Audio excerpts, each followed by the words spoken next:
जय हिंद दोस्तों, स्वागत है आप सभी का हमारे YouTube चैनल गुरुजी स्टडी 2M में। दोस्तों, आज के इस वीडियो में हम आपको सिंधु सभ्यता और उससे रिलेटेड कुछ इंपॉर्टेंट प्रश्न कराने वाले हैं जो कि आपके सभी एग्जाम में बार बार पूछे जाने वाले प्रश्न है फ्रेंड्स। तो इस वीडियो को आपको लास्ट तक देखना है, सभी प्रश्न को अच्छे से समझना है। और फ्रेंड्स, वीडियो में आगे बढ़ने से पहले चैनल को सब्सक्राइब करके बेल आइकन को भी प्रेस कर लेना है ताकि हमारे आने वाले सभी वीडियोज की नोटिफिकेशन आप तक टाइम पे पहुंचती रहे। तो सबसे पहले फ्रेंड्स, सिंधु सभ्यता के खोज के बारे में हम कुछ बातें कर लेते हैं। सिंधु सभ्यता के बारे में कुछ आपको बता दे रहे हैं। जैसे कि किसी भी चीज की जो खोज होती है तो किसी ने उसका पता लगाया होता है, किसी ने उसकी जानकारी दी होती है, तभी उस चीज की खोज हो पाती है। तो फ्रेंड्स, सिंधु सभ्यता की जो जानकारी जिसने दिया था उनका नाम है चार्ल्स मैसन। और इसका जो सर्वेक्षण किया था जिन्होंने, यानी कि जो इसका अनुमान लगाया था कि कितनी दूरी तक सिंधु सभ्यता है, तो वो किए थे कनिंघम। और फ्रेंड्स, इसका जो नामकरण किया गया था, जिसने इसका नाम दिया सिंधु सभ्यता, तो फ्रेंड्स उसका नाम था जॉन मार्शल। ये आपको याद रखना है। तो सिंधु सभ्यता में जो सबसे पहले खुदाई हुई फ्रेंड्स, उसका खुदाई किया दयाराम साहनी ने।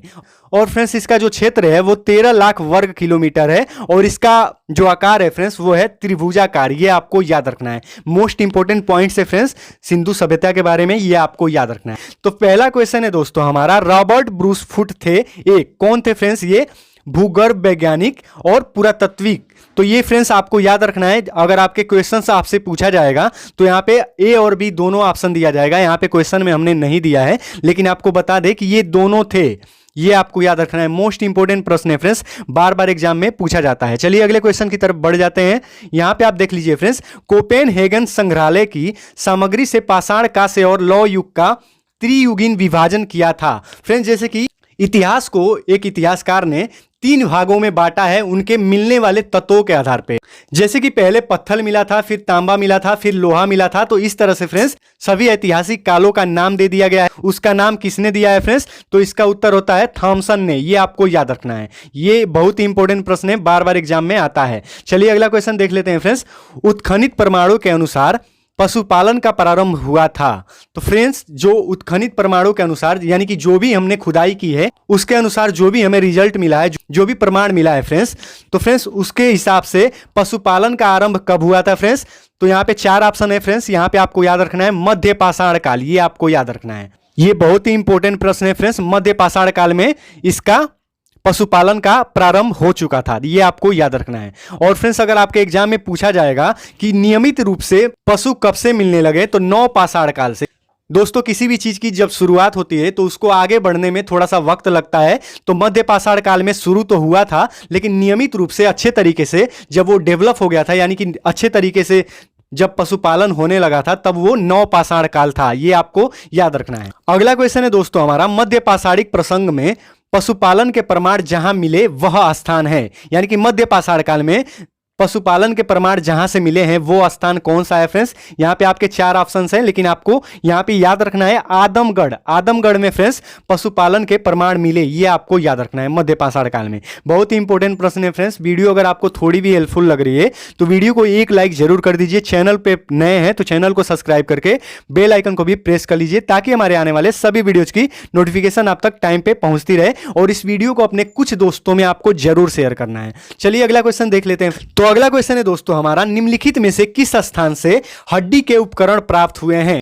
कोई भी उपकरण जब बनाया गया होता है तो वो उपकरण, हड्डी का जब उपकरण बनाया गया था तो उसका प्रमाण कहां से मिला है फ्रेंड्स? ये आपको याद रखना है, महदहा से मिला है। और महदहा है फ्रेंड्स उत्तर प्रदेश में ही महदहा है। ये आपको याद रखना है। मोस्ट इंपोर्टेंट प्रश्न है फ्रेंड्स, बहुत ही इंपॉर्टेंट है। सारे के सारे यूपीएससी लेवल के प्रश्न है, लेकिन आपके सभी एग्जाम में ये पूछे जाने वाले प्रश्न है और बहुत बार पूछे भी गए हैं। अगला क्वेश्चन देख लेते हैं फ्रेंड्स। हड्डी से निर्मित आभूषण भारत में मध्य पाषाण काल में संदर्भ में प्राप्त हुए हैं। यानी कि फ्रेंड्स वही क्वेश्चन है, आपको थोड़ा सा चेंज करके पूछ रहा है। ये आपको याद रखना है महदहा से, जो कि उत्तर प्रदेश में ही पड़ता है। और इसके हड्डी के उपकरण, आभूषण जो है बनाए गए थे मध्य पाषाण काल में, इसको बनाया गया था। अगला क्वेश्चन देख लेते हैं फ्रेंड्स, जो कि बहुत इंपॉर्टेंट है, सारे के सारे प्रश्न।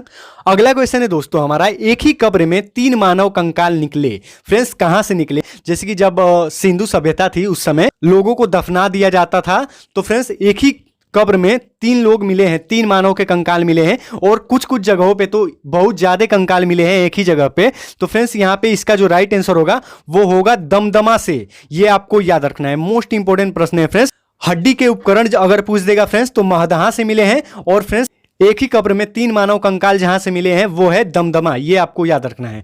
नेक्स्ट क्वेश्चन देख लेते हैं फ्रेंड्स। आई होप कि ये वीडियो आपको काफी पसंद आ रही होगी, सभी प्रश्न बहुत ही इंपॉर्टेंट है। अगला क्वेश्चन है दोस्तों, खाद्यान्नों की कृषि सर्वप्रथम प्रारंभ हुई थी। जैसे कि फ्रेंड्स खाने लायक हमारी कृषि कब से प्रारंभ हुई थी, सबसे पहले कब प्रारंभ हुई थी, तो यहाँ पे 4 ऑप्शन है फ्रेंड्स, ये आपको याद रखना है। इसमें से कौन सा राइट आंसर होगा, तो यहाँ पे नौपाषाण काल में, नौपाषाण काल में फ्रेंड्स कृषि नियमित रूप से प्रारंभ हुई थी। ये आपको याद रखना है। अगला क्वेश्चन देख लीजिए फ्रेंड्स। तो फ्रेंड्स अगला क्वेश्चन है, भारत में मानव का सर्वप्रथम साक्ष्य कहां मिलता है, तो इसका उत्तर होगा नर्मदा घाटी से। नर्मदा घाटी में मानव का साक्ष्य मिला। ये आपको याद रखना है, मोस्ट इंपोर्टेंट है फ्रेंड्स। अगला क्वेश्चन है दोस्तों, मानव द्वारा सर्वप्रथम प्रयुक्त अनाज था। फ्रेंड्स यानी कि मानव द्वारा सर्वप्रथम कौन सा अनाज उगाया गया था, तो यहाँ पे फ्रेंड्स आपके सामने ऑप्शन से 4। यहाँ पे सबसे पहले जो उगाया गया था, जौ उगाया गया था। इसको फ्रेंड्स ईरान में उगाया गया था। ये भी आपको याद रखना है, मोस्ट इंपोर्टेंट है। जौ को ईरान में उगाया गया था। उसके बाद से फ्रेंड्स गेहूं को पाकिस्तान में मेहरगढ़ में उगाया गया था। ये आपको याद रखना है, मोस्ट इंपोर्टेंट प्रश्न है। अगले प्रश्न को देख लेते हैं। अगला प्रश्न है हमारा फ्रेंड्स, भारतीय उपमहाद्वीप में कृषि के प्राचीनतम साक्ष्य प्राप्त हुए हैं। भारतीय उपमहाद्वीप का मतलब हो गया फ्रेंड्स जैसे कि भारत, पाकिस्तान, बांग्लादेश, जो भी इसके अगल बगल के देश है फ्रेंड्स, सबको मिला के भारतीय उपमहाद्वीप में कृषि के प्राचीनतम, यहां पे ध्यान दीजिएगा फ्रेंड्स, प्राचीनतम पूछ रहा है, यानी कि बहुत ही पुराने साक्ष्य कहां से मिले हैं, तो ये आपको याद रखना है फ्रेंड्स, मोस्ट इंपोर्टेंट है, लहुरा देव से। ये आपको याद रखना है। इलाहाबाद के पास में एक जगह है लहुरा देव, यहां से कृषि के प्राचीनतम साक्ष्य मिले हैं। और फ्रेंड्स ये 8000 बीसी पूर्व मिले हैं। ये आपको याद रखना है फ्रेंड्स, 8000 बीसी पूर्व मिला है। ये आपको याद रखना है, बहुत ही इंपॉर्टेंट प्रश्न है फ्रेंड्स। इससे रिलेटेड ये भी प्रश्न है फ्रेंड्स। अगला प्रश्न है, भारतीय उपमहाद्वीप में कृषि के साक्ष्य प्राप्त हुए हैं। फ्रेंड्स वहां पे था प्राचीनतम साक्ष्य, यहां पे पूछ रहा है उपमहाद्वीप में कृषि के साक्ष्य प्राप्त हुए हैं। तो फ्रेंड्स इसका उत्तर होगा friends option number D, Mehrgarh से। मेहरगढ़ फ्रेंड्स पाकिस्तान में पड़ता है और ये सुलेमान और किरथर पहाड़ियों के बीच में पड़ता है। ये आपको याद रखना है, बहुत ही इंपॉर्टेंट प्रश्न है। तो यहाँ पे फ्रेंड्स हमें जो कृषि का साक्ष्य मिला था वो 7000 ईस्वी पूर्व है। ये आपको याद रखना है, 7000 बीसी है। ये आपको याद रखना है।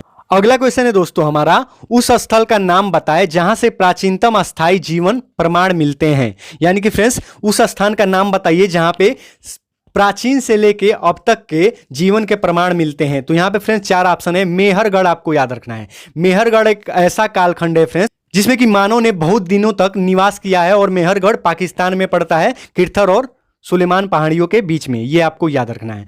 अगला क्वेश्चन देख लेते हैं फ्रेंड्स, निम्नलिखित में से किन स्थानों में मध्य पाषाण काल में पशुपालन के प्रमाण मिलते हैं। बताइए फ्रेंड्स यहाँ पे किन स्थानों में मध्य पाषाण काल में पशुपालन के प्रमाण मिलते हैं। तो फ्रेंड्स इसका जो उत्तर होगा ऑप्शन नंबर सी, बागौर। यहाँ पे फ्रेंड्स बागौर जो है राजस्थान में पड़ता है। यहाँ पे पशुपालन, मध्य पाषाण काल में पशुपालन के प्रमाण मिले हैं। ये आपको याद रखना है। अगला क्वेश्चन देख लेते हैं फ्रेंड्स, निम्नलिखित में से किसको चालकोलिथिक युग भी कहते हैं। चिल्कालिथ भी यहाँ पे पूछ सकता है, चालकोलिथिक भी पूछ दिया है फ्रेंड्स। तो इसका उत्तर जो होगा फ्रेंड्स, जैसे कि पुरापाषाण युग, नवपाषाण युग, ताम्रपाषाण युग और लौह युग, तो इन चारों ऑप्शन में से जो इसका उत्तर होगा फ्रेंड्स वो होगा ताम्रपाषाण युग। चिल्कालिथ का मतलब याद रखिएगा फ्रेंड्स, ताम्रपाषाण तांबा होता है। ये आपको याद रखना है। चिल्कालिथ से आप तांबा को याद कर लीजिएगा अगर आपके एग्जाम में क्वेश्चन आता है तो। अगला क्वेश्चन है दोस्तों हमारा, निम्न में से किस एक पुरा स्थल से पाषाण संस्कृति से लेकर हड़प्पा सभ्यता तक के सांस्कृतिक अवशेष प्राप्त हुए हैं। दोस्तों ये प्रश्न बहुत ही इंपॉर्टेंट है। जैसा कि हमने अभी कुछ देर पहले आपको बताया है कि प्राचीनतम मानव से लेके अब तक के सांस्कृतिक अवशेष जो प्राप्त हुए हैं फ्रेंड्स वो है मेहरगढ़, जो कि पाकिस्तान में है। यहाँ पे फ्रेंड्स मानव ने बहुत समय तक निवास किया है, काफी लंबे समय तक। तो यहाँ पे ये आपको याद रखना है फ्रेंड्स। और सबसे पहले मेहरगढ़ में खेती हुई थी, ये आपको याद रखना है। अगला क्वेश्चन देख लीजिए फ्रेंड्स, नौदा टोली का उत्खनन किसने किया था। ये आपको बताना है फ्रेंड्स, नौदा टोली का उत्खनन किसने किया था फ्रेंड्स। तो इसका उत्तर होगा एच.डी. साकलिया ने। एच.डी. साकलिया ने, ये आपको याद रखना है। अगला क्वेश्चन है दोस्तों, बृहद पाषाण स्मारकों की पहचान की गई है। बृहद पाषाण स्मारकों की पहचान की गई है। तो इसका उत्तर होगा फ्रेंड्स, मृतकों को दफनाने के स्थान के रूप में बृहद पाषाण का मतलब हुआ फ्रेंड्स जो पहले बहुत सारे लोग मर चुके थे और उनको दफनाया गया था, तो मृतकों को दफनाने के स्थान के रूप में बृहद पाषाण स्मारकों की पहचान की गई है। ये आपको याद रखना है। अगला क्वेश्चन है दोस्तों हमारा, भीमबेटका किसके लिए प्रसिद्ध है? भीमबेटका एक स्थान है फ्रेंड्स, एक जगह है फ्रेंड्स जो कि मध्य प्रदेश में पड़ता है। और फ्रेंड्स आदिमानव जब थे तो भीमबेटका में ही पहले चित्रकारी उन्होंने किया। जैसे कि आदिमानव को कुछ लिखने नहीं आता था, लेकिन वो छोटे छोटे दीवालों पे, पत्थरों के दीवालों पे चित्र बना दिया करते थे, जैसे कि हाथी का या फिर किसी भी जानवर का। तो गुफाओं में सेल चित्र, यानी कि वो गुफा में जाके छिप के रहते थे आदिमानव, तो उसी में वो चित्र बनाते थे जानवरों का। तो फ्रेंड्स भीमबेटका जो मध्य प्रदेश में पड़ता है, गुफाओं में सेल चित्र के लिए प्रसिद्ध है। यहाँ पे सबसे पहले आदिमानव द्वारा बनाए गए चित्र मिले हैं। अगला क्वेश्चन देख लेते हैं फ्रेंड्स, जो कि सभी के सभी क्वेश्चंस बहुत ही इंपॉर्टेंट है, तो लास्ट तक वीडियो को देखिएगा। इस वीडियो को एक लाइक जरूर कर दीजिएगा, चैनल को सब्सक्राइब करके बेल आइकन को भी जरूर प्रेस कर लीजिएगा, ताकि आपको रेगुलर ऐसे इंपॉर्टेंट जीके क्वेश्चंस मिलते रहें। तो अगला क्वेश्चन है दोस्तों, भारत में किस शिलाश्रय से सर्वाधिक चित्र प्राप्त हुए हैं? फ्रेंड्स यहाँ पे वही क्वेश्चन पूछ रहा है। शिलाश्रय का मतलब हुआ पत्थर की दीवार या फिर पत्थर का बहुत बड़ा टुकड़ा। तो इस तरह से फ्रेंड्स आप इसको समझ सकते हैं। तो इसका उत्तर वही होगा फ्रेंड्स जो अभी आपने देखा है, भीमबेटका, जो कि मध्य प्रदेश में पड़ता है। ये आपको याद रखना है। यहाँ पे सबसे ज्यादा चित्र प्राप्त हुए हैं जो कि आदिमानव ने बनाए हैं। अगला क्वेश्चन देख लेते हैं फ्रेंड्स। अगला क्वेश्चन है दोस्तों, गौरिक मृदभांड पात्र का नामकरण हुआ था। मृदभांड जो होता है फ्रेंड्स वो मिट्टी के बर्तन होते हैं। तो फ्रेंड्स सबसे पहले गौरिक मृदभांड कब पाए गए थे? तो इसका उत्तर होगा दोस्तों हस्तिनापुर में। ये आपको याद रखना है, जहां पे महाभारत हुआ था। महाभारत के समय में सबसे ज्यादा मिट्टी के बर्तन बनाए गए थे। अगला क्वेश्चन देख लेते हैं फ्रेंड्स, ताम्रसम काल में महाराष्ट्र के लोग मृतकों को घर के फर्श में नीचे की तरफ रख कर दफनाते थे। किस दिशा में दफनाते थे फ्रेंड्स? ताम्र पाषाण काल में महाराष्ट्र के लोग मृतकों को किस दिशा में फर्श पे रख के दफनाते थे फ्रेंड्स? यहाँ पे आपको बताना है फ्रेंड्स।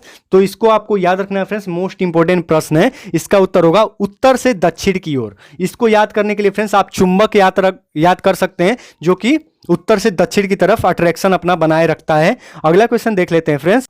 अगला क्वेश्चन है दोस्तों हमारा, निम्नलिखित में से किस स्थल से मानव कंकाल के साथ कुत्ते का कंकाल भी समाधान से प्राप्त हुआ है? यानी कि फ्रेंड्स समाधान का मतलब हो गया जहां पे मरे हुए लोग को दफनाया गया होता है। तो फ्रेंड्स मानव के साथ कुत्ते के कंकाल कहां पे मिले हैं फ्रेंड्स? बहुत ही इंपॉर्टेंट प्रश्न है और आपके एग्जाम में बार बार पूछ लेता है। तो ये आपको याद रखना है फ्रेंड्स, बुर्जहोम से मिले हैं। ये आपको याद रखना है। बुर्जहोम आपका कश्मीर में पड़ता है। ये आपको याद रखना है। अगला क्वेश्चन है दोस्तों हमारा, गर्त आवास के साक्ष्य प्राप्त हुए हैं। तो इसका उत्तर है फ्रेंड्स बुर्जहोम से। बुर्जहोम जो है फ्रेंड्स वो है कश्मीर में। ये आपको याद रखना है, बुर्जहोम कश्मीर की तरफ है। और फ्रेंड्स गर्त आवास का मतलब ये हो गया जैसे कि वहां पे पहाड़ियों में ज्यादा ठंडी हवाएं चलती हैं, तो वहां पे फ्रेंड्स बर्फ के अंदर गड्ढे बना के लोग वहां पे निवास करते हैं। तो जब हवा चलती है तो गड्ढे में हवा नहीं जाती है और ऊपर से हवा चली जाती है। तो इस तरह से लोग उसमें सेफ रहते हैं। तो इसी को फ्रेंड्स गर्त आवास कहते हैं। तो इसके साक्ष्य जो मिले हैं बुर्जहोम से मिले हैं। ये आपको याद रखना है। अगला क्वेश्चन देख लीजिए फ्रेंड्स, विंध्य क्षेत्र के किस शिलाश्रय से सर्वाधिक मानव कंकाल मिले हैं? तो इसका उत्तर आपको बताना है फ्रेंड्स, विंध्याचल का जो क्षेत्र है फ्रेंड्स उसमें कौन से जगह से सबसे ज्यादा मानव के कंकाल मिले हैं फ्रेंड्स? ये आपको बताना है। तो इसका उत्तर होता है फ्रेंड्स लेखैया। लेखैया ये आपको याद रखना है, लेखैया से सबसे ज्यादा मानव के कंकाल मिले हैं। ये आपको याद रखना है। मोस्ट इंपोर्टेंट प्रश्न है, बार बार एग्जाम में पूछे जाते हैं। अगला क्वेश्चन है दोस्तों, भारतीय पुरातत्व सर्वेक्षण निम्नलिखित विभागों मंत्रालयों में से किसका संलग्न कार्यालय है? भारत का जो म्यूजियम है फ्रेंड्स किसके देखरेख में आता है? तो इसको आपको याद रखना है फ्रेंड्स, संस्कृति के देखरेख में आता है। ये आपको याद रखना है, संस्कृति मंत्रालय के देखरेख में आता है। अगला क्वेश्चन देख लेते हैं फ्रेंड्स। अगला क्वेश्चन है दोस्तों, भारतीय पुरातत्व का जनक किसे कहा जाता है? पुरातत्व मतलब फ्रेंड्स इतिहास काल से जो भी चीजें मिलते हैं फ्रेंड्स, जो भी जमीन से हम खुदाई करके निकालते हैं या फिर किसी तरह से पाते हैं, उसे फ्रेंड्स पुरातत्व कहते हैं। यानी कि बहुत ही पुराने तत्व होते हैं फ्रेंड्स। तो उसके जनक भारत में कौन है? तो इसका उत्तर आपको बताना है। बहुत ही इंपॉर्टेंट प्रश्न है। इसका उत्तर होगा अलेक्जेंडर कनिंघम। ये आपको याद रखना है, अलेक्जेंडर कनिंघम। ये आपको याद रखना है। अगला क्वेश्चन है दोस्तों, राष्ट्रीय मानव संग्रहालय कहाँ स्थित है? राष्ट्रीय मानव संग्रहालय कहाँ स्थित है? फ्रेंड्स यहाँ पे हम आपको बता दें, राष्ट्रीय मानव संग्रहालय जो है फ्रेंड्स वो भोपाल में स्थित है। ये आपको याद रखना है। इसका पहले नाम था फ्रेंड्स राष्ट्रीय मानव संग्रहालय, लेकिन अब इसका नाम बदल के इंदिरा गांधी मानव संग्रहालय कर दिया गया है? ये आपको याद रखना है। अगला क्वेश्चन देख लेते हैं फ्रेंड्स। जल्दी से वीडियो को लाइक करके अपने फ्रेंड्स में भी शेयर कर दीजिए। चैनल पर पहली बार आए हैं तो सब्सक्राइब करके बेल आइकन को भी प्रेस कर लीजिए ताकि रेगुलर इंपॉर्टेंट क्वेश्चंस आप तक पहुंचाते रहें। अगला क्वेश्चन है, इतिहास का जनक किसे कहा जाता है?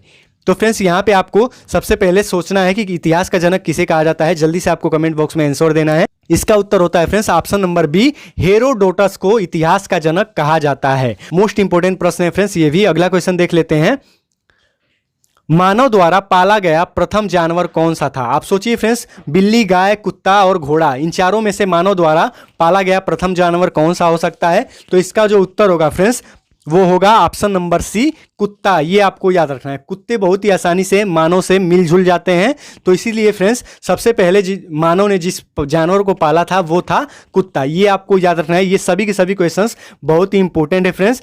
और फ्रेंड्स अगर ये वीडियो आपको थोड़ी भी हेल्पफुल लगी है, थोड़ी भी पसंद आई है, तो वीडियो को एक लाइक जरूर कर दीजिए। चैनल पर पहली बार आए हैं तो चैनल को सब्सक्राइब करके बेल आइकन को भी प्रेस कर लीजिए ताकि हमारे आने वाले सभी वीडियोज की नोटिफिकेशन आप तक टाइम पे पहुंचती रहे। तो मिलते हैं दोस्तों इसी के साथ अगले वीडियो में। Thank you friends.